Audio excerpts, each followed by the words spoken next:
בכל שעה נתונה, ברציף 30 בנמל אשדוד, פורקות אוניות למעלה מ-600 טון צמנט בתפזורת, לכמות מצטברת של כמיליון טון בשנה. הרציף כולל 4 סילוסים עם 8 עמדות הטענה, הפועלות במקביל בקצב של 6 דקות למכלית.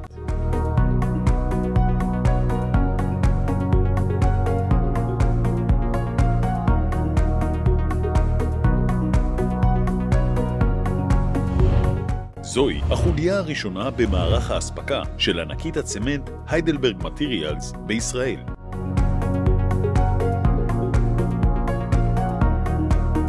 מערך השינוע היעיל מאפשר הפצה מהירה של תפזורת הצמנט ישירות אל מפעלי הנסון ולקוחותיה ברחבי הארץ.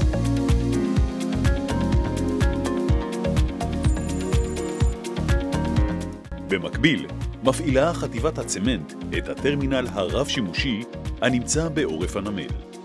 במרכז הטרמינל ממוקם המפעל לייצור צמנט מעורב.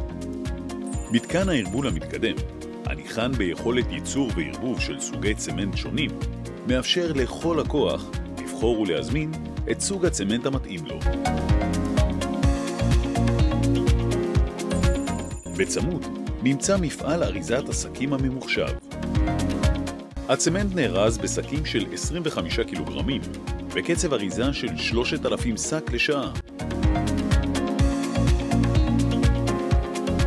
תהליך האריזה, המונע על ידי טכנולוגיה רובוטית מהמתקדמות מסוגה בעולם, מאפשר סטריליות ושימור עמידות התערובת לאורך זמן. שקי הצמנט נושאים את תו התקן הישראלי.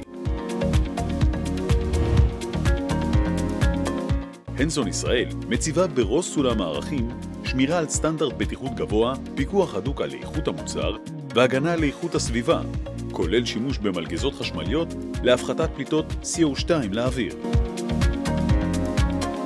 הטרמינל, שנחנך לאחרונה, תוכנן באופן המאפשר תנועה והטענה רציפה של מאות מכליות ומשאיות מדי יום.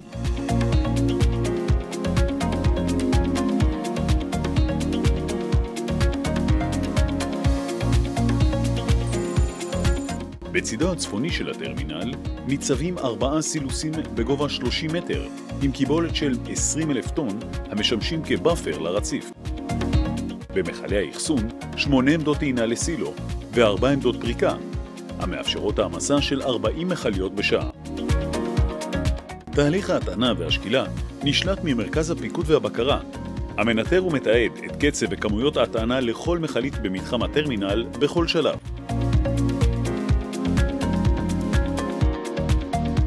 עם 60 שנות ניסיון, הנסון ממשיכה לקדם את החדשנות בתחום יבוא הצמנט בישראל.